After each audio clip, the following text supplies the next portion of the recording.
Hello, and thank you so much for tuning in, and a big thank you to Vivian for being here. So, I'm really excited about this interview because we're going to be talking about a topic that I know many makers are really interested in, but often have a hard time researching because there's so much conflicting information out there. So, my guest today is herbalist Vivian Campbell of the Herbal Hub. Herbal Hub?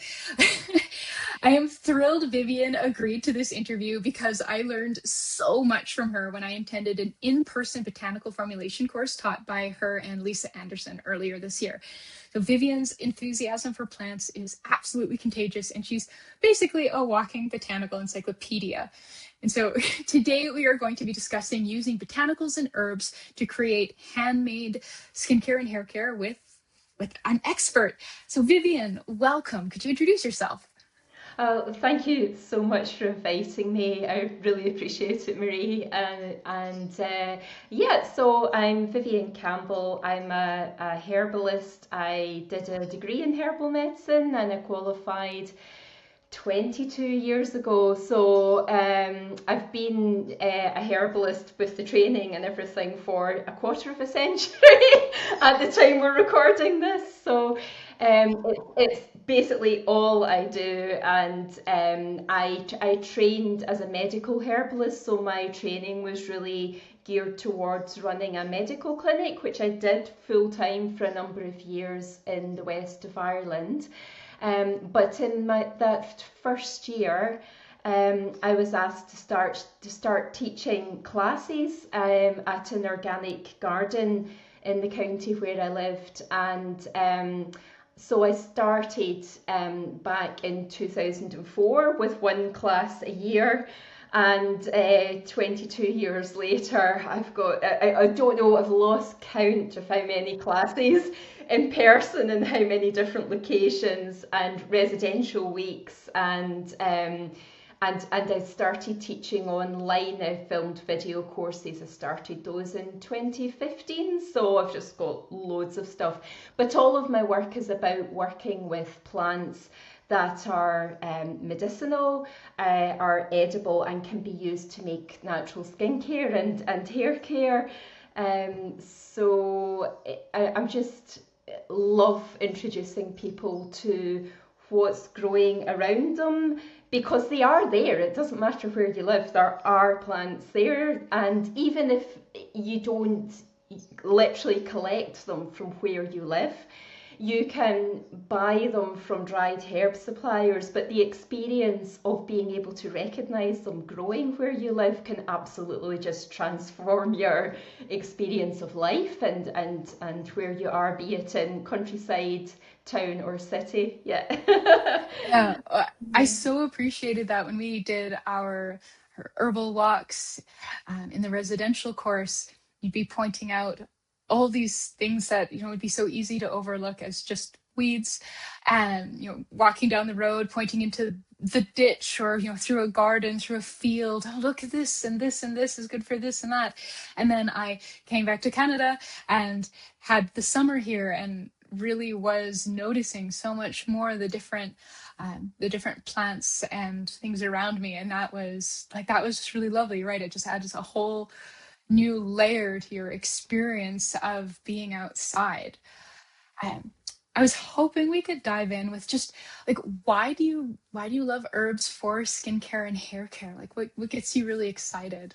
Yeah, so I started making my own natural skincare when I was 19, and at the time we're recording this, I'm 47, so I'll let you guys do the math. And it was because back then it was really hard to get genuinely natural products, and if you're into making natural skincare now, I am so envious of you, because there are such brilliant ingredients available now, and they've really only come on the market in less than a decade, really. So you've got great things to work with and learn from that I didn't have. But because I understand the plants and in terms of their therapeutic actions and properties and some of the compounds that are in them, the plant chemistry that's kind of grooving away in there, it was just so obvious for me to start to apply that to skincare techniques, to basic standard cosmetic making techniques, just to enrich them with herbs. And so when you take a standard cosmetic formula, if you have the oil component as something infused with herbs, and the water component as something infused with herbs, and the vinegar, or the vinegar can be used as a pH adjuster if it's something that where that needs to happen, or the glycerin can be infused with herbs. As long as you know how to do it properly, then you can just turn something from being nice into something really, really active and therapeutic and really extraordinary. Yeah. Yeah, well, I know so many makers are drawn to making their own skincare, just like you, because they want to include botanicals, maybe from their own garden or like purchased. Um, I was definitely one of those people. I mean, I remember having a cupboard full of mason jars full of oils infusing with different herbs that I would use to turn into balms and salves, and I was always on the lookout for lovely plants that I might be able to do something with.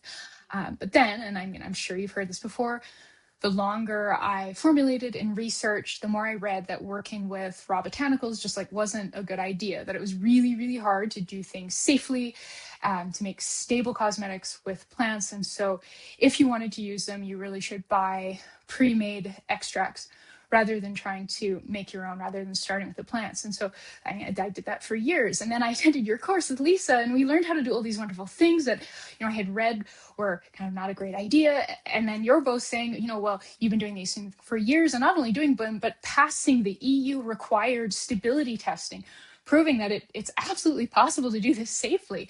So I was hoping we could maybe start. Could you speak to some of the common misconceptions out there about formulating with herbs and making safe cosmetics with herbs? Yeah, so it's like anything else really that's important. You need to know how to do it properly. And when we all need to learn to cook without giving ourselves food poisoning. Or we all need to learn how to use electricity without electrocuting ourselves. So once we understand the basics, and we've got a system that's reliable and we follow it, then that's essentially what you need to do. But I mean, common things that people get wrong is probably the best place to start. Moldy infused oil. Anybody made moldy jars of oil in mason jars? I did, Yeah.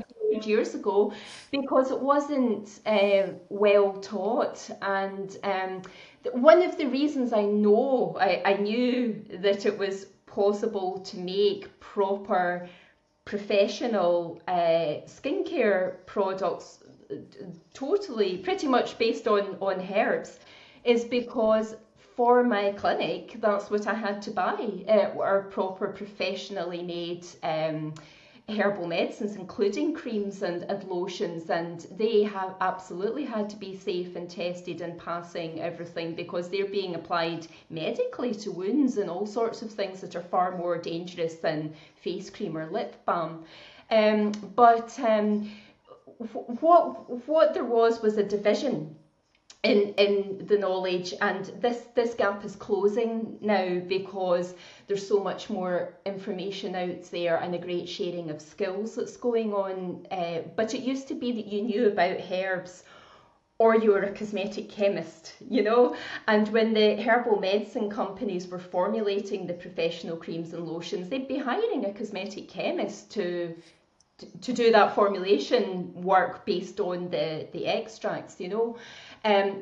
So when we were being taught, unless you were running a professional company like that, you weren't learning about the extracts to that level of degree, because you weren't making them. So the jars of moldy oil, which lots of people make when they start out making macerated oils in mason jars, come from there being water in the product. And that's the most common reason by far that happens, is that people use the fresh plant and they put it in the oil. And the reason it goes mouldy is that the fresh plant contains water, and water gets trapped in the oil, and bacteria, yeasts and molds can grow in there, and that's your mouldy oil. Whereas the correct way to make an infused oil is with the dried herb. The main difference between a fresh herb and a dried herb is water. And when you dry a herb, the water is removed. And when you're extracting it into oil, then what you're getting are the fat soluble compounds. So you get a beautiful, much more concentrated, safe and stable oil if you're not getting water in there. So I mean that's the most common sort of rookie error with it really. Yeah. Could you share a few of your favorite herbs for skincare and hair care? I think we've all kind of heard of like calendula and chamomile. I feel like those are the two, Yeah, you see them everywhere, standbys. yeah, So what are your favorites that maybe we've overlooked, or that maybe we've kind yeah. of thought like, ah, it's like a little boring, or we haven't heard of it, maybe it's exciting and exotic? Like, Yeah.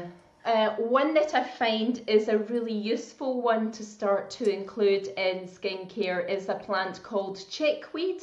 So the Latin name is Stellaria media. I'll send the list of the plants to you to go with this video, because you're bless you all struggling with my very jumbled up accent and the Latin. So but chickweed is a it's really well known in herbal medicine. It's a really core ingredient in a herbal medicine clinic, but it hasn't really made the jump to aromatherapy or natural skincare. And it's firstly, it's very, very, very, very safe. And it's a very cooling herb, and it's particularly useful to cool down the skin if people have itchy rashes. So in a herbal medicine clinic, a cream, an emulsion cream made with chickweed is sort of our core treatment to turn to for eczema and dermatitis, especially where they're very hot and itchy. But chickweed is a great example of the perils of an online search, because it's a very, very safe plant to work with. It's edible in quite large amounts. It's safe to eat and has a whole range of uses there.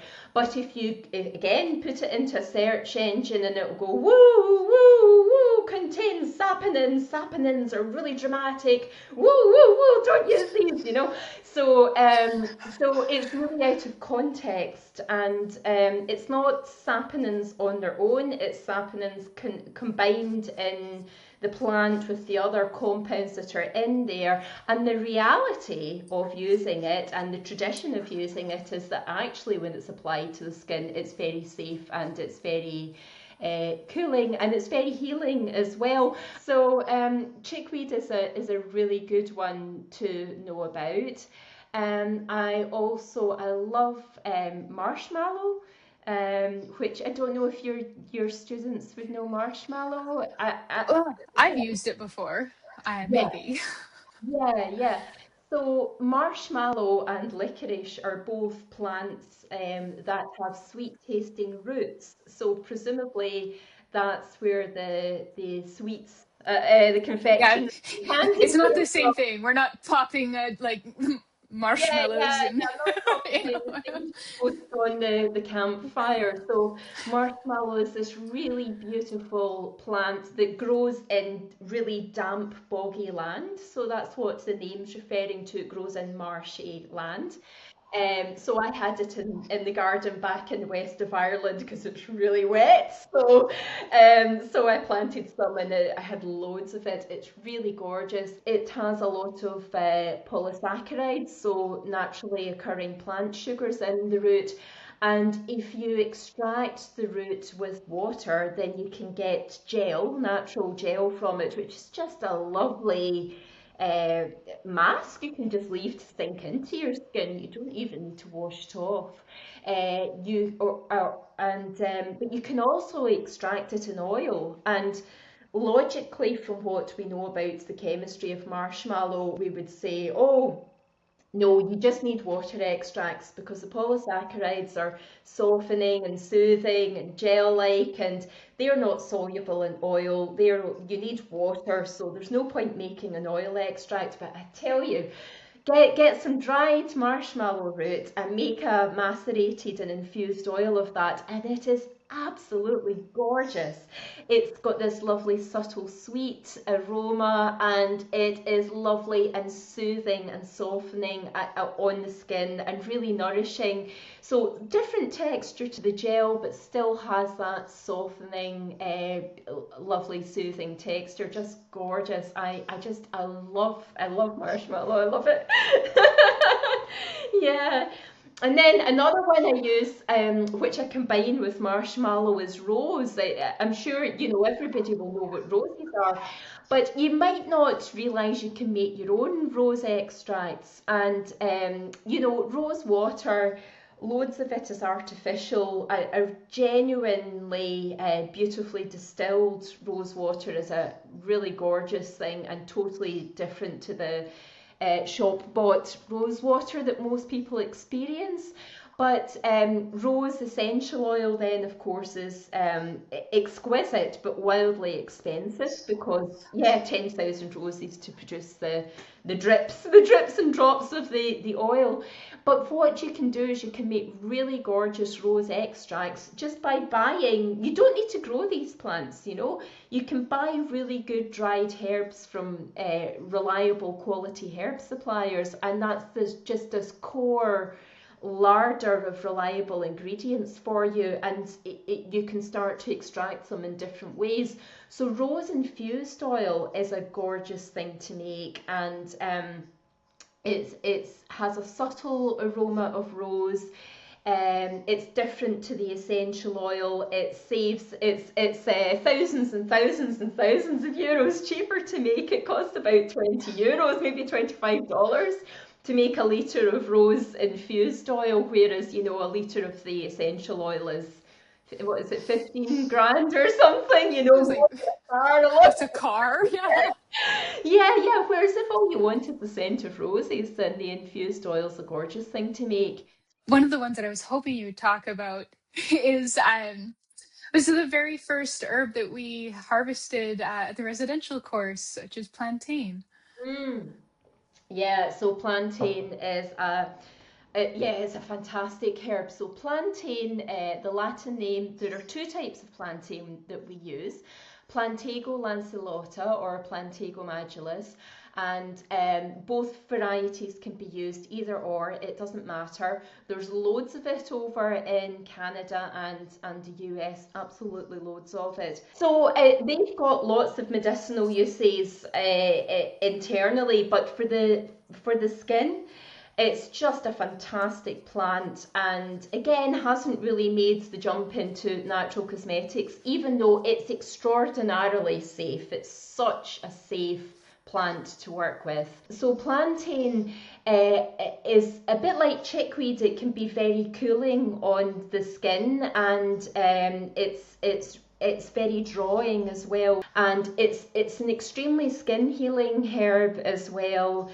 So it's really great as a water extract, but also plantain, lovely skin healing, protective when it's extracted in oil, so really good and water-free ointments and balms. Yeah, well, with both the chickweed and the plantain, you've Mm. mentioned a lot of medical type benefits, which as cosmetic makers, we Yeah, can't say that's yeah. outside of the purview of cosmetic. So, what sorts of like plantain being soothing, so it might be a good choice for more sensitive skin. Yeah, Like, absolutely. what skincare buckets Yeah, did you yeah, sort of yeah. put these herbs in? So just in order to help you understand them, the medical examples are helpful in order for you to learn about them. But yeah, if you're selling things, you can't put medical claims on them at all. But in terms of purely skincare, plantain is just one of the best tolerated herbs that there is to work with in terms of how safe it is. So yeah, absolutely sensitive skin. Yeah, yeah, very much so. I mean, all of the ones I've talked about really, but the marshmallow is lovely on sensitive skin. Marshmallow, because it's so protective but also light, can be helpful with people where the skin's sort of prone to rosacea, and you don't want anything that's too heavy on it as well. Um, yeah, but plantain you could put into treatments for people who have oily skin, or people with very dry skin or mature skin, or trying to prevent scarring from acne. It really is. It's just very, very safe. Yeah. Well, so kind of what I'm thinking is anywhere I might be inclined to perhaps use chamomile or calendula, it sounds like plantain could be a sort of a more unique choice or a nice complement to those Yeah, and options. actually, it's like calendula, but it's much better. So calendula and chamomile, as you've said, are ubiquitous. They were. You would have been forgiven for thinking there were only two herbs in the world, you know. But calendula, actually, which you'll discover if you do a lot of work with things through a clinic or products, you know, if you're making skincare, is that it doesn't suit anyone, and actually it seems to be about a ratio of 1 in 10 where it doesn't suit somebody's skin, and it can actually heat it up and make it worse. I mean, it's great when it suits people, but it absolutely doesn't suit some people, and it's not that it won't help, it's that it will actually make the skin condition worse.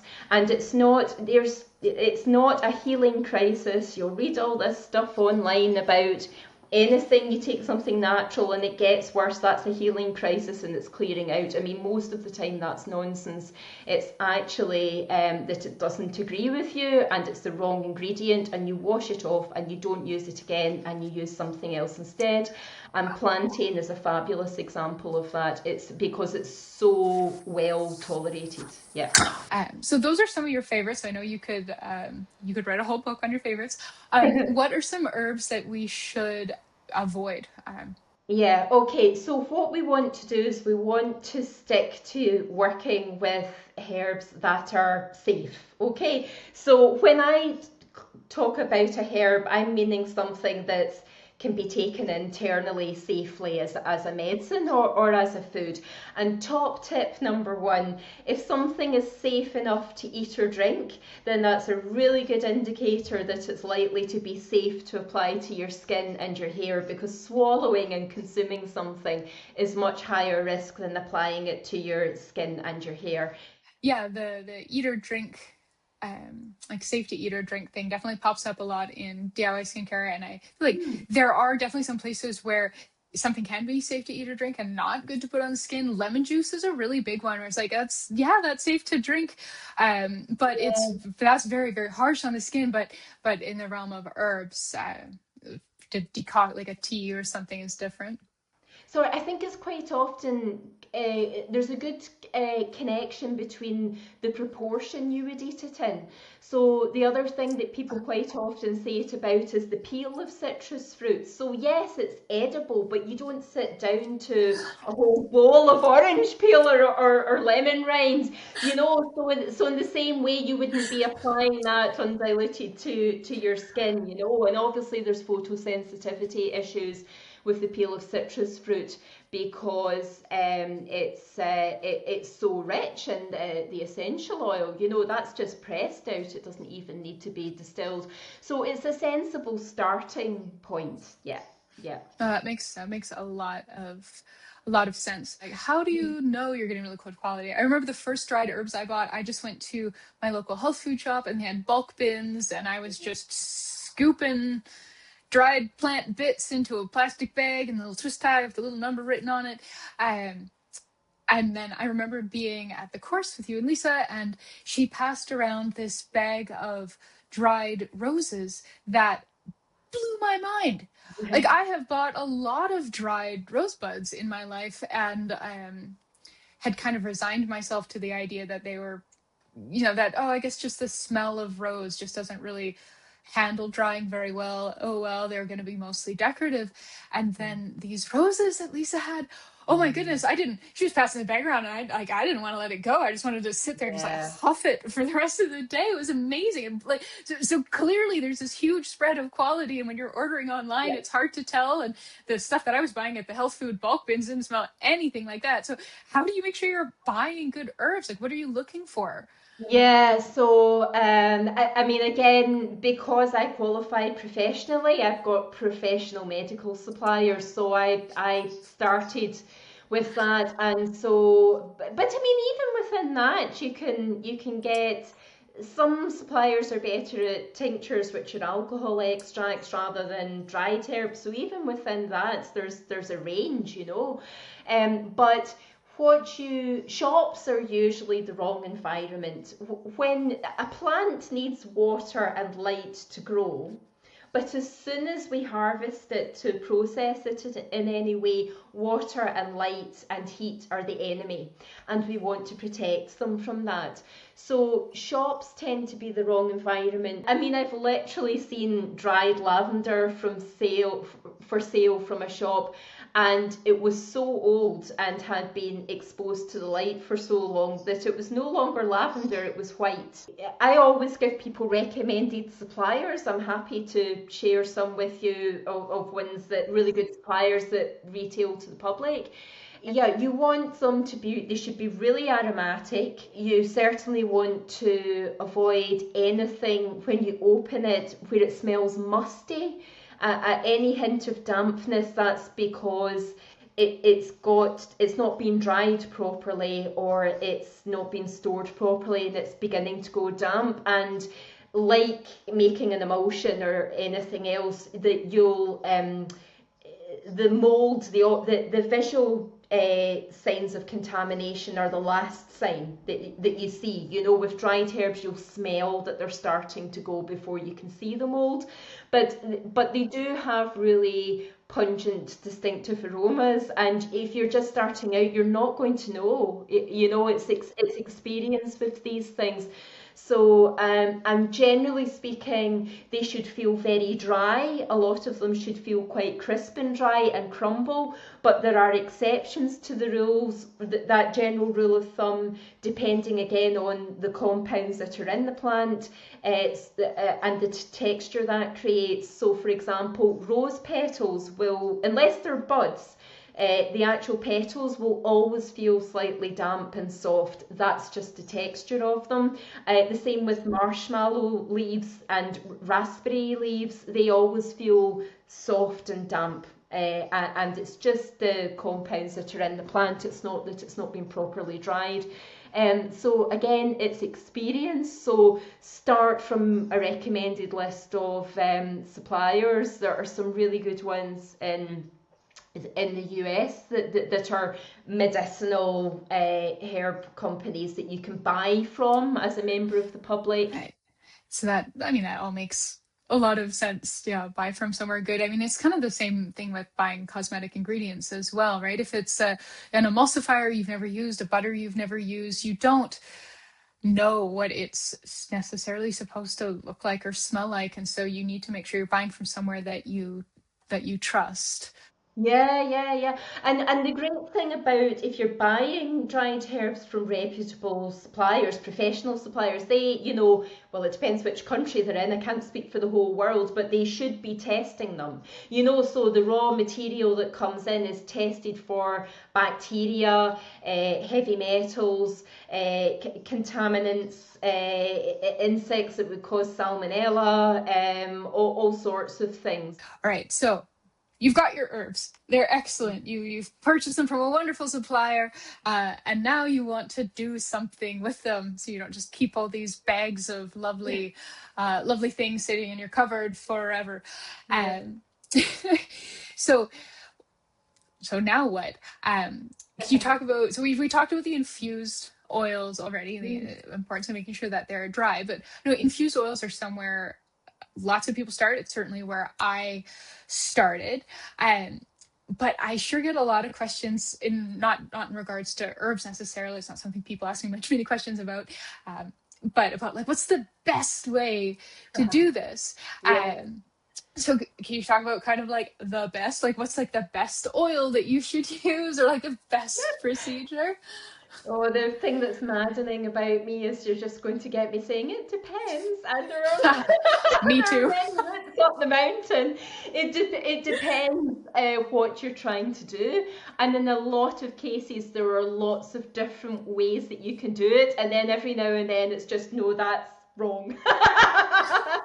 so yeah. So if you think about extracting herbs with different solvents. Okay, so if we just take something as simple as lavender, because we all know lavender, then we can extract it in water and we get a lavender extract.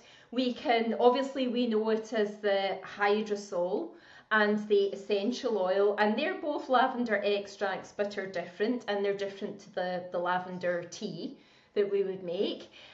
We can make lavender infused oil, and it's lavendery, but it's completely different to the essential oil. We can take our lavender and we can make an alcohol extract called a tincture. Again, lavendery, but different to all those other lavender extracts. We can extract it in glycerin, we can extract it in vinegar, we can extract it in honey. And they are all aspects of lavender, but each solvent is drawing out a different aspect of the character or of that plant, or different to, you know, depending on how you want to understand this, different chemical compounds are being extracted and concentrated in different solvents, whether it's glycerin or it's oil or it's distillation or whatever. And so they are all lavender. There's not one extract of lavender that's correct and all the rest of them are wrong. It just depends what it is you're trying to do and what you're trying to create. I really recommend for yourselves that you do your research by actually doing this. Just get a load of really small jars. You don't need to make great big jars of things, just really small jars, and do a sample extract of each one. The vinegar, the infused oil, the glycerin, etc., etc. And you can buy the hydrosol and the essential oil of lavender and just compare them. You know, compare them. Doing things is research. People seem to think it's just reading. We wouldn't have electricity if people were just sitting reading all the time. You have actually got to do some experiments.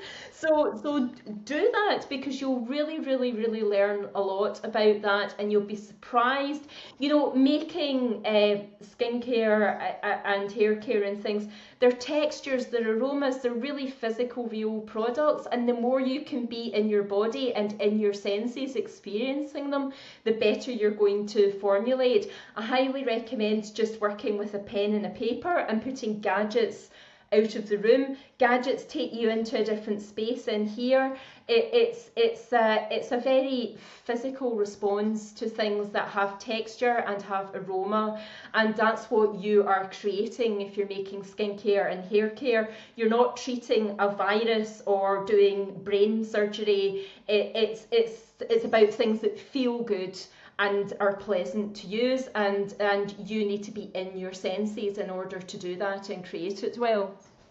Yeah, so I think one of the things that I really came home from the course with was this idea that there's not necessarily a wrong way to do many things, but you do need to make sure you're doing it the same way. So could you Yes, talk a bit about consistency and yes, some of the things that are very yes. important, like GMP? Yeah. So I'm going to quote one of my own slides. Consistent extracts are correct extracts. It's not that there's only one way, or there's one ratio that's correct. So even just, you know, infused oils are a great example because they're so easy to make. They're so safe.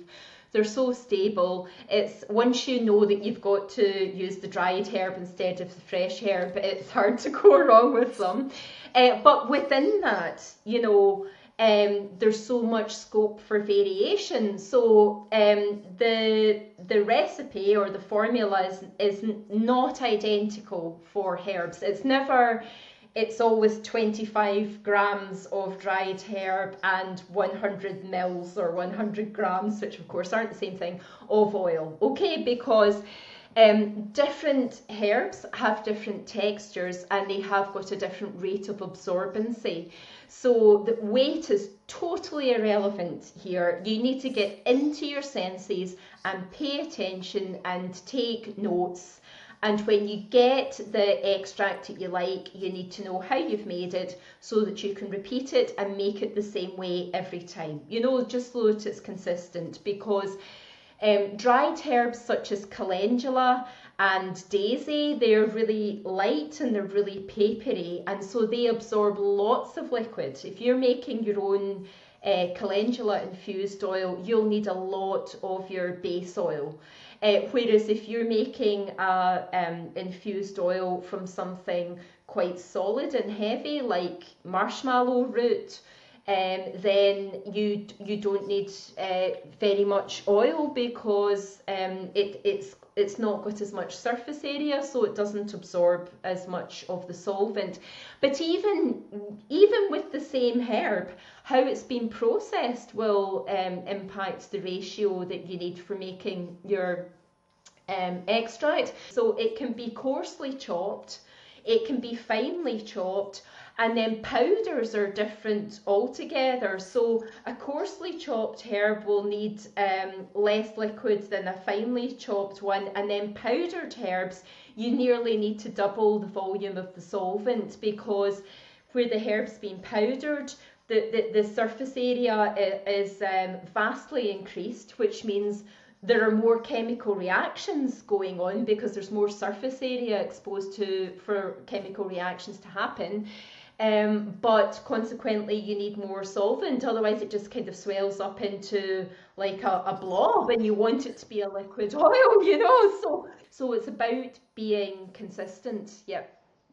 Which would apply to making the infused vinegars, the glycerates, any of them, yep.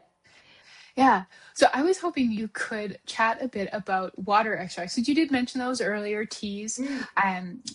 and I think that was probably the number one thing that I was really warned against doing when I started really like digging around in the DIY world. That was a thing where people are like, you got to be really, really careful with this, or like just don't do it.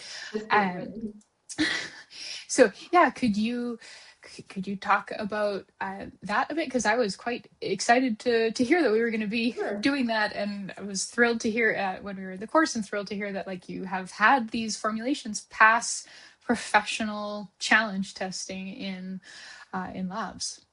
Yeah, because that's how herbal creams are made. So there's a big, so the reason this makes cosmetic chemists cry at sort of it is basically it's the difference between DIY and professionalizing it so that it's safe. So what we're doing, if you're wanting to put a herbal tea into anything other than a fresh treatment like a herbal bath, a hand bath, a foot bath, a body bath, or a fresh mask, anything that you want to have a shelf life, we're going to follow several steps, several procedures to trick to trick the tea into being safe and stable, and reducing the rate at which the bacteria multiplies in that extract.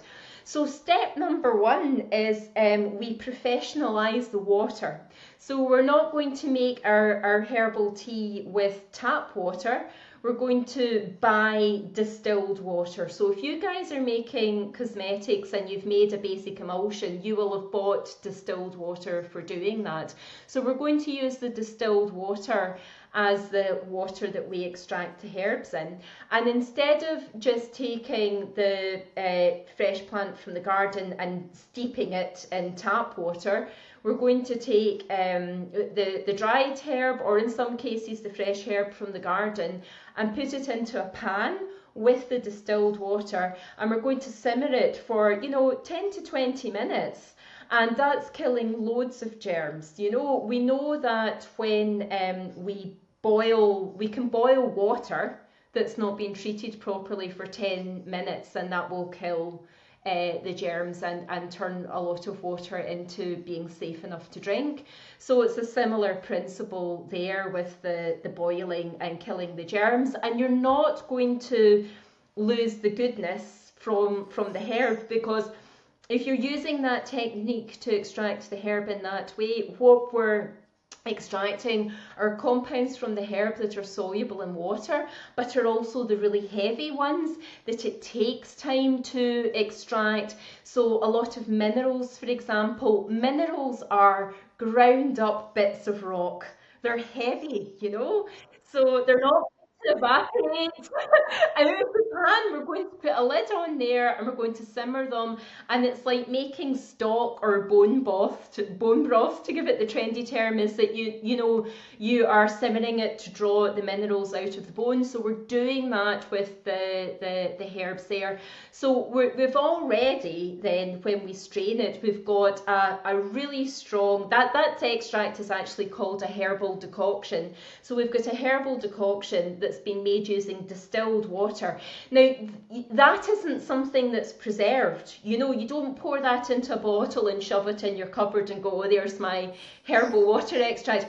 You need to use that right away. So if you're making emulsions, then what you do is you use that as the water stage for your emulsion, or part of your water stage. You can add in more distilled water or a hydrosol or whatever else you want to put into the water phase. What you need to do with your emulsion is adjust your preservative, because you'll need more preservative than if say your emulsion formula is 70% water, which is really common for an emulsion. Then if it's 70% distilled water, there's not much going on in there other than it's creating the texture of the emulsion, but it's not bringing in lots of germs, whereas we have turned this 70% water into something that's full of nutrients.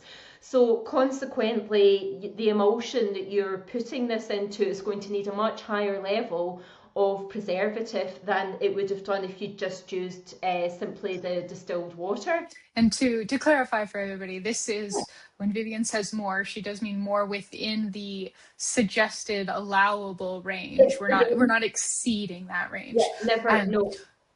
What is the preservative that you generally reach for when you're preserving an emulsion with an herbal decoction? It's quite often sold as preservative 12. So is that phenoxyethanol and ethyl hexaglycerin? Yeah. Okay, so also generally called Yuxel PE 9010, but depending on where you buy it, it can be different. PE 9010 or the Yuxel PE 9010 is no longer under patent, so now lots of companies make something that's inky identical, but that's a very widely available preservative, very easy to get. I think pretty much anybody in any country in the world could get their hands on that one. So it's great to hear that you've had really good experiences with that over the years. It just depends what you're doing, but it's really mostly about working cleanly and using the distilled water, making sure each of your herbal extracts has been produced cleanly.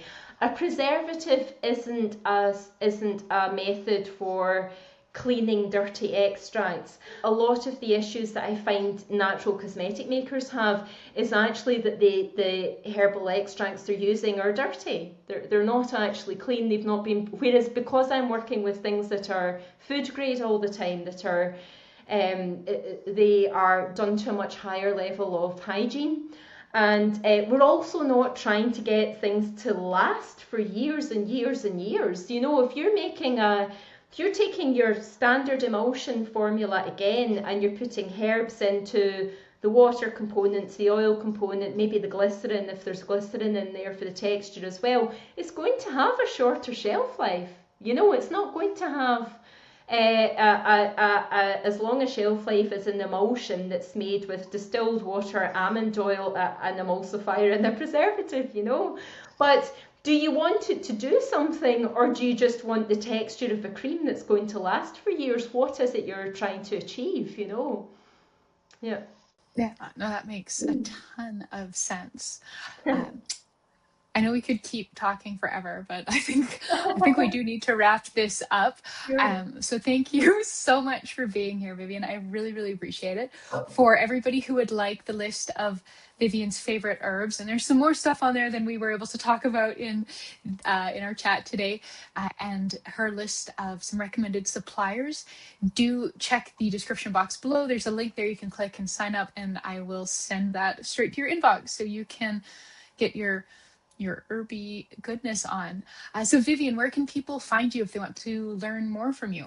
Yeah, so my website is theherbalhub.com, and or put maybe Vivian Campbell Herbalist into the internet. It'll usually find me that way as well.